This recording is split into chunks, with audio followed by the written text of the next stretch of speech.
Well,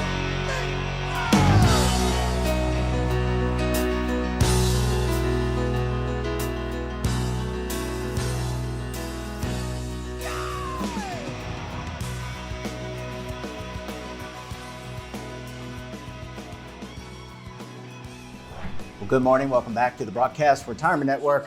I'm Jeff Snyder. This is BRN AM for Friday, December 22nd, 2023. And our top story today, teaching the fundamentals of baseball to tomorrow's future collegiate and professional players. And joining me now to discuss this and a lot more, Rick Dempsey is an Orioles Hall of Famer and the MVP of the 1983 World Series. And he's also a partner with the Baseball Warehouse. Rick, it's great to see you. Thanks so much for joining us on the program this morning. It's a pleasure. I've been looking forward to it. I enjoy communicating with people back east. I finally got an opportunity to get back to my baseball roots, which I consider Baltimore, and a chance to meet so a lot of new people who've come on board. But a chance also to meet a lot of older people that were with me all the way back in the Oriole Magic days. Yeah, and I'm a fanboy. I'm not afraid to tell the audience. We have a very diverse audience all over the country, many in Baltimore because that's where I'm from, born and raised. But Rick, I want to talk, I want to get to the Baseball Warehouse in a few minutes. But let's talk about the story, the Rick Dempsey story. It's got a lot of twists and turns. You were a successful baseball player, a coach and manager, World Series MVP, and then became a broadcaster. Start by telling a little bit about the journey and the twist, what you learned along the way, and what you're taking into the Baseball Warehouse.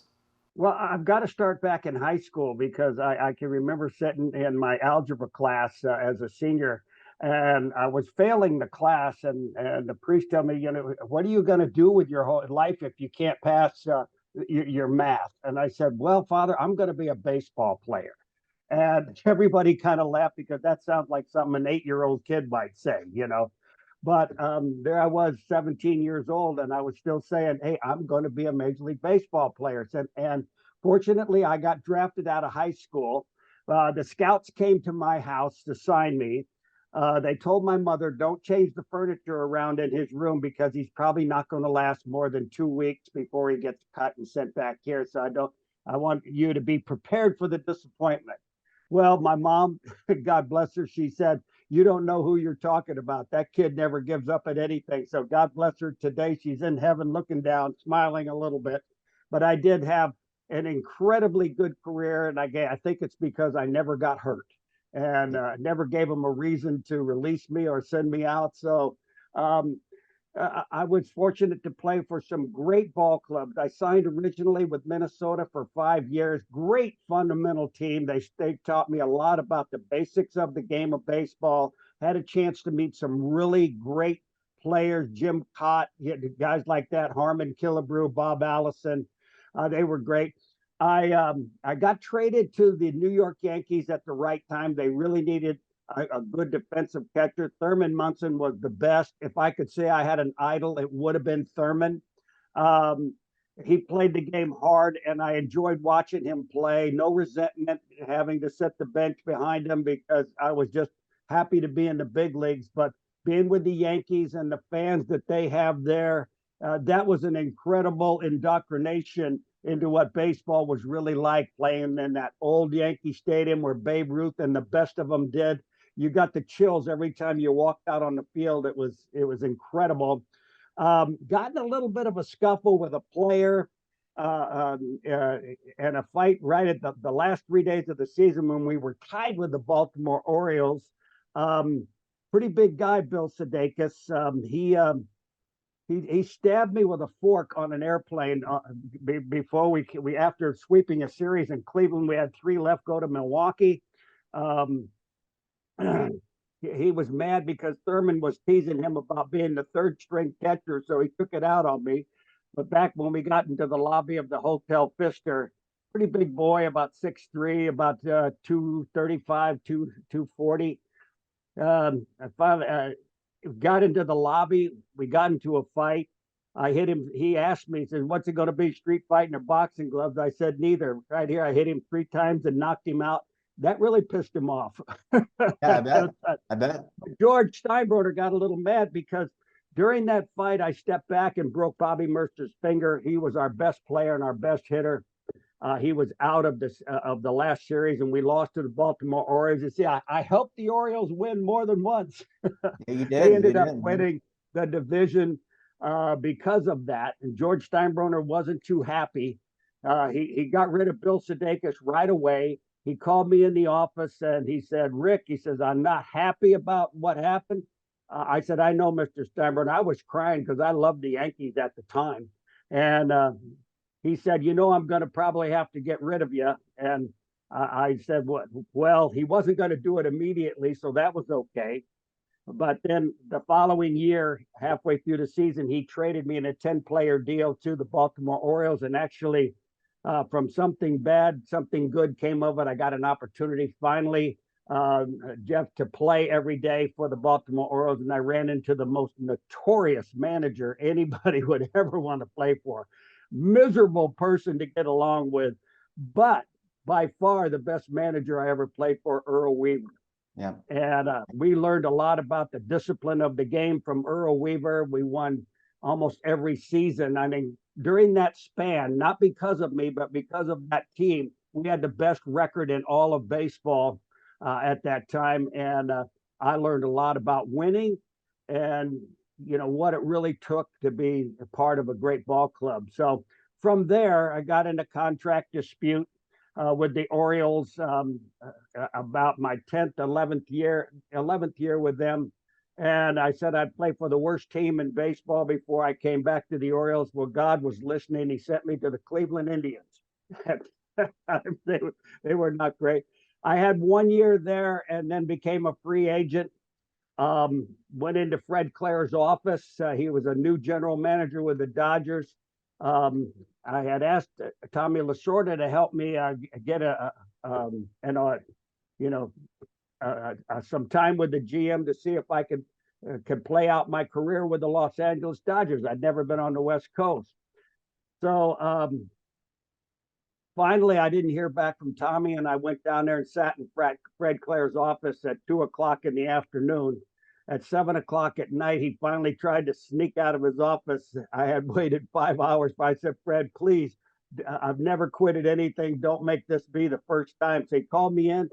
I told him, I said, this is what I'll do. I'll hit a home run every 24 at bats. I'll drive in a run every 5 at bats. I'll help you turn this pitching staff around. We'll win our division. We'll win the National League playoffs. We'll play in the World Series. We'll win the World Series. I'll catch the last pitch and I'll give you the ball. And he says, damn, I better invite you to spring training. I said, yeah. I said, but in case I don't make the ball club, I'll thank you for the opportunity and I'll retire and go into managing in the minor leagues. Well, 160 at bats, 7 home runs, exactly 30 RBIs. We won the division. We won the National League playoffs. We played in the World Series. We won the World Series in 5 games against the Oakland A's. And I caught the last pitch and I gave him the ball. So I fulfilled everything I told him. It was a miracle because that was the most incredible team I have ever played with. A bunch of guys that platooned all of the time. Most of them, we only had 5 regular players on the team, but to beat a team like the Oakland A's the way that we did was nothing short of a miracle. It's going to be someday touted as probably the biggest mismatch in World Series history, won by the Los Angeles Dodgers. Yeah, I mean, absolutely spectacular. And that was your second World Series win in 1988. I think I recall you catching the ball from Earl Hershiser, but I could be wrong on that. But I do remember Kirk Gibson. Rick, I want to if I could, I want to transfer over to talking about the baseball warehouse. First, what is Rick Dempsey's Baseball Warehouse? Tell us what it is and how you're taking all the fundamentals that you talked about, the Twins, the O's, the Yanks, you went to the Indians and then the Dodgers. How does that translate to what you're doing at Baseball Warehouse now? Well, it has, I think a lot of people said, well, that I was a pretty good game caller and I did a lot of fundamental things well behind home plate. I lasted 24 seasons in the major leagues, and I only retired because I got a little upset with the Orioles again because I actually did go back to the Orioles for my You did? final year, but it wasn't a lot of fun being there. It was at the beginning, it sounded like they were going to give me an opportunity to play, but actually, I spent the whole year with the Orioles and only started one game. So that's another record I probably have in the book. So Yeah. I'm going sitting there the whole season and only starting one ball game. So it was time to hang them up, um, and I moved on to managing for the Los Angeles Dodgers. I was supposed to get a shot with the Orioles. That's the team I really wanted to break in with, but it didn't work out. Some people didn't show up at the meeting they wanted me to be at, so I started my managing career with the Los Angeles Dodgers in Bakersfield, California. I was the worst manager that anybody ever put out on the field because I tried to be like Earl Weaver, kick the dirt, all the kind of stuff. My team ended up in last place, and so the general manager Fred Clare called me in and said, "Listen, I'm going to move you up the ladder, but I'm only going to move you up the ladder because I want you to be Rick Dempsey." Yeah. We won the Pacific Coast League title that year, and I learned a lot from listening to Fred, um, and how I should act. I mean, it all worked out after that. Then I kind of understood what the minor league baseball was all about, was teaching kids how to play the game, how to discipline themselves, how to look at a ball game and say this is how we have to win it. And so then things started to progress pretty good. So from that point on, I spent a couple years with the Dodgers and then went with the Mets. Had a couple of championship seasons with them, playing in the playoffs. And then Davey Johnson came along. He got the managing job with the Dodgers. I said I had been there. He put me on his coaching staff, and that's where I got my major league coaching experience, starting with the Dodgers, and then I went back with the Baltimore Orioles thanks to Peter Angelos. He invited me back. So, like I was telling you before, I did get an offer to manage the Orioles 3 times from Peter Angelos, but somebody talked him out of it. And so he had to call me 3 times and tell me it really wasn't going to happen. At that point, he asked me to do television for him. Yep. And I said, Peter, I don't know anything about television. And again, my first year as an analyst, I was terrible. I didn't know the rhythm and timing, how to talk. And then finally, they brought a guy along, Tom Davis, who was the host of the show. Yep. And he taught me everything that I needed to know about television. And that started to work out very well. So I did that for 15 years. And then Peter got dementia, turned the ball club over to his sons. Things didn't work out. They didn't offer me a contract to stay with the Orioles, and so I just basically retired. Didn't want to, but that's where I am right now. Yeah. And you are creating, now you're training future collegiate and professional ball Yes. players. And let's talk a little bit about that, because one thing I know about Rick Dempsey, and I know obviously you're a good hitter, you're a great defensive catcher, but you have the grit and determination. So let's talk about the baseball warehouse. How do you train? Is training a future collegiate player or professional player different today than it was when you were kind of coming up the ranks as a ball player? My approach actually is to put a good team of instructors together, but everybody with a strength, like a Mike Bordick, is all infield. I'm not going to go out there and try to teach the little kids the footwork and everything that it takes to be a great infielder. I'm not going to step in front of Al Bumbry and tell kids this is the way you should hit. Al's a great instructor. So is Ryan Ripken. I'm very impressed with him. Love having him there as one of the coaches, but he obviously knows the fundamentals of hitting too. With me, it's just been catching so far. Um, Catching is probably the toughest position of all of them because you have to spend more time working on every little thing. You're set up Yep. behind home plate, as you know, in every sport. Jeff, it's you've got to be able to, whether it be golf or basketball or football, you have to be able to set up well to make plays. And so teaching them to set up and the reasons and how not to get yourself hurt. Keep your thumb inside your fingers like this behind your glove, and you'll never have a broken bone. In 27 years, I never had any problems with foul tip. The old guys had fingers going every different direction because they caught with their hands open. So Sure. anyway, I've started coaching them at catching and teaching them how to throw their feet back. I learned that from Cal Ripken Sr. And it became really good for me because I became very quick and you couldn't throw the ball by me. Have a nice little story about that. When Steve Stone came to our ball club, he'd never won more than 12 games. He's pitching in his first game. He's winning 3-2. Been on second and third in the ninth inning. There's one out and a right-hand hitter up with 2 strikes and no balls, and I call for the curveball in the dirt. Oh, he gets really upset and he calls me out and says, I'm not throwing this ball to the backstop and have the tying run score and the winning run go to third with less than 2 outs. I said, Steve, listen, you don't throw that good.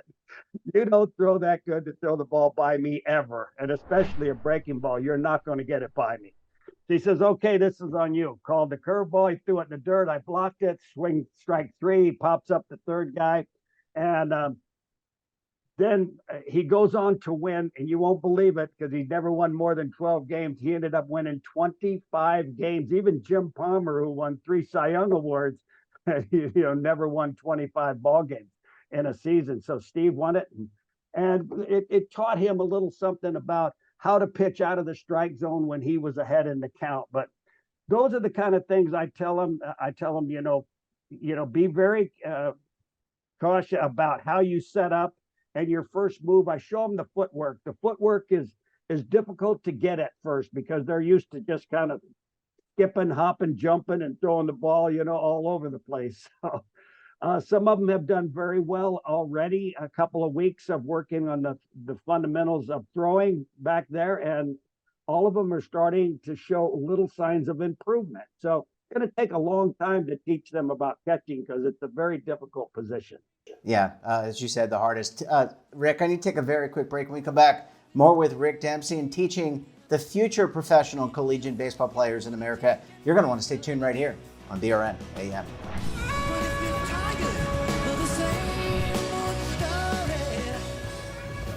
Imagine a new television network that will make you richer, healthier, and in control of your financial future.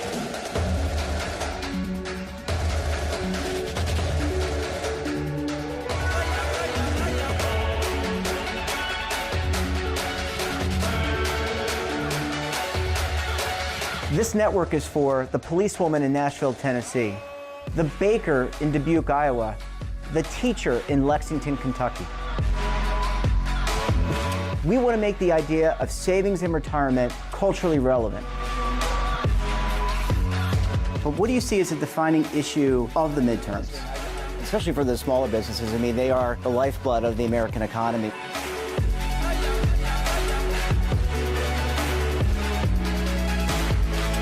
Featuring exclusive interviews, current affairs, and docuseries. 33 years old, you retired early. The philosophy is money only matters if it helps you live a life that you love. But you got to start thinking about retirement as soon as you get in. The Broadcast Retirement Network will drive very high engagement with premium partnerships. So this isn't retirement and savings for your parents or grandparents. This is for all Americans. And we're going to change the way you think about money.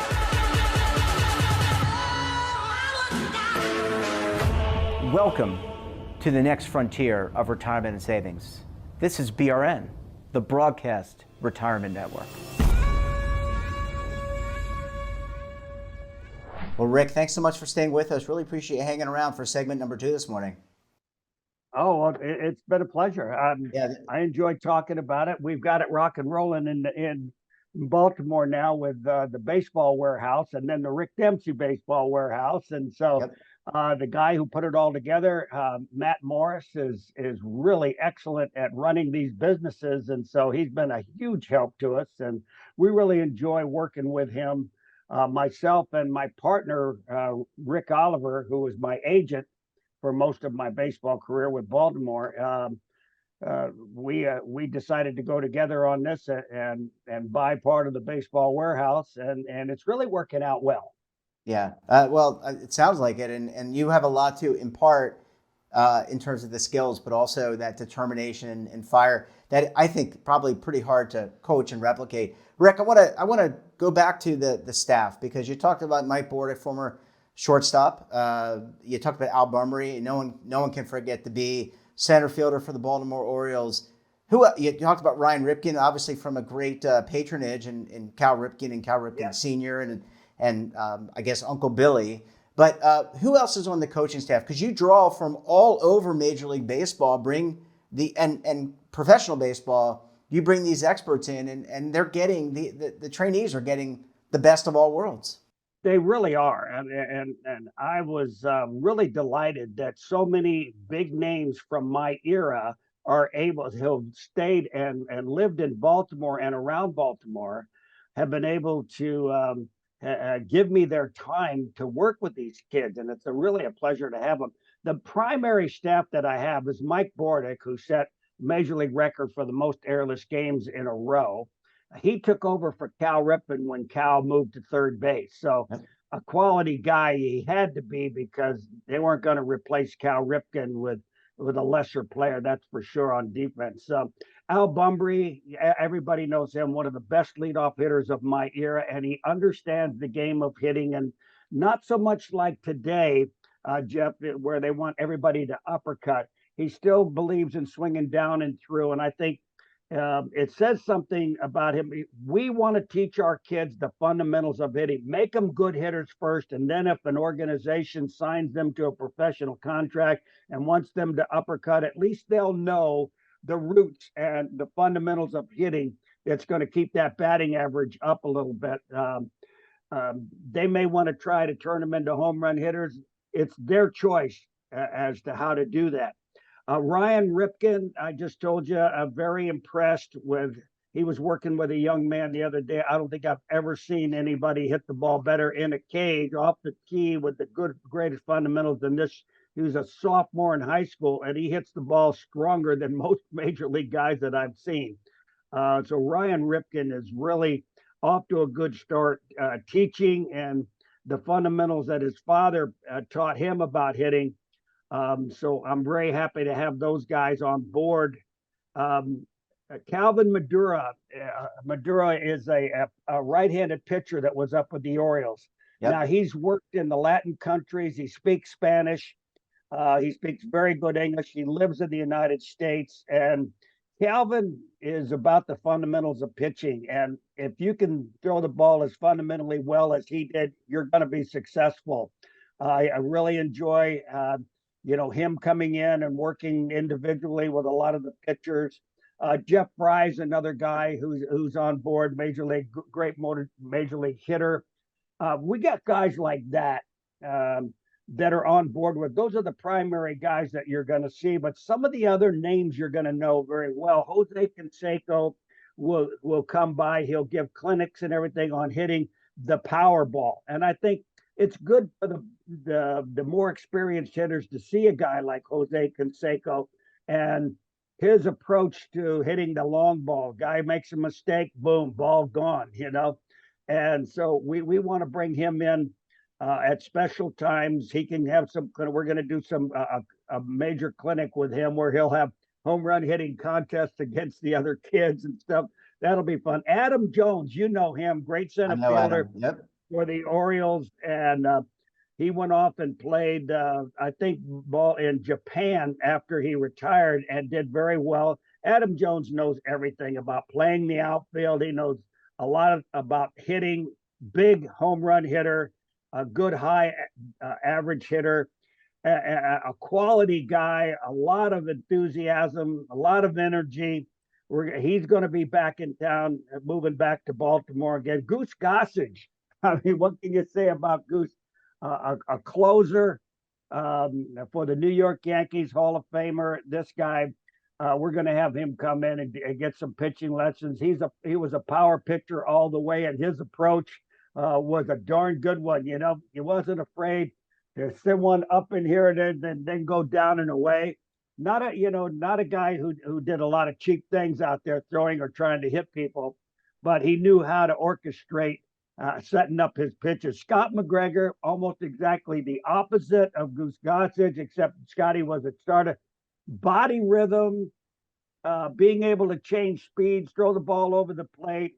He kept left-handers. He just gave them nightmares, but they wondered how they could miss the ball. Very smart pitcher. I've been with him since we were both Yankees together. He's on call. Derek May is on call. Players like this. Jeff Fry, second baseman, very good hitter. Brad Bergeson. Guys like that we can call from. If we wanted to get Ken Singleton in there, he's a local that lives. We can get him in there if we can. Not the guys that are going to be working on a daily basis with the individuals, but we can set them up with people at different times. So those are our backup guys right there. But you can say all big names, all have been successful at the major league level, and they want to give a little something back to the community, and this is how we help them do that. Yeah, absolutely. They're kind of platooning, if you will. Rick, last question before we have to let you go. I could talk with you for hours, but we'll have you back. If you're just getting started. I know, but it's only a half an hour show. But it's to be continued. It'll be like one of those. It'll be a series. Yeah. But Rick, I want to ask you, if you're a parent out there and you're watching Rick Dempsey, you read about Rick Dempsey's Baseball Warehouse. How old do kids have to be to get involved? How do they get involved? Where do they go to get involved so they can get some of the wisdom that you, Al Bummery, Ryan Ripken, all the other great athletes you mentioned they can learn from? Well, you can look up our website, Rick Dempsey Baseball Warehouse. The Baseball Warehouse is on Owings Mills. This is one that Matt Morris began with. We have a couple of other places that we have facilities to accommodate. So all you got to do is look up the Baseball Warehouse and you'll find a way to get to us. It's very simple. Like I was saying, we have plans for a lot of clinics and a lot of camps and everything. I've never seen so many people coming and going at all. I came in for a clinic myself. For 8 days, we just kept going and going. Couple of catching clinics the whole time and hitting and that sort of thing. You learn the basic fundamentals. They're very patient guys. And I'd also like to add, we take the time to help the parents learn how to help their children. And that's big, because I'll take some time while Matt's getting them all warmed up and ready to go. I will go in and talk to all the parents, answer any questions they have. We emphasize, that they hold the ball properly with a four seam. There's two seam side of the ball and a four seam side of the ball. To throw infield, outfield, you have to be accustomed to throwing the ball four seam. If you want to throw a four seam fastball, it's going to stay straight.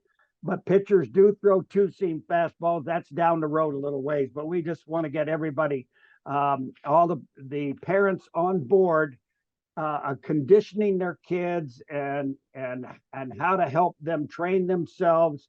As they get older, they'll take over that process themselves. But dads love it, and really some of the moms love it too, because if we can talk to them and teach them a little bit about the game of baseball, then they have a lot to communicate to their own children, and I think they love that. Yeah, and never underestimate that parental relationship, and especially grooming the kid on the way to hopefully becoming a professional, or at least the collegiate level. Rick, we're going to have to leave it there. Great to talk to you. Great to see you. And we look forward to having you back on the program again very soon. Please do. And thank you very much for the opportunity here, to get out in the area in Baltimore. Yeah. Thank you. Yeah. Best of luck. And that wraps up this episode of BRNAM. Have a topic of interest, someone you think we should talk to, drop us a line. And don't forget, for all the latest curated news and lifestyle, wellness, finance, tech, so much more in all in one place, check out today's edition of our daily newsletter, The Morning Pulse. Want to search our archives, check out our latest content, and visit our website. We're back again tomorrow with another edition of BRN Weekly. Jane King will be joining us from the NASDAQ to help break down markets, and then we'll be taking a look back at some of our best segments of the week. So until then, I'm Jeff Snyder. Stay safe, keep on saving. And don't forget, roll with the changes. Waiting here for you to take and drink of. But if you're tired of the same old, Now is your opportunity to co-create content around any topic on the First Lifestyle and Wellness Network. Reach a global audience through our platform and co-own exclusive branded content. All of our programs are available on demand and also as audio-only podcasts, so you can take us on the go. Broadcast Retirement Network, available anytime, anywhere, and on any device.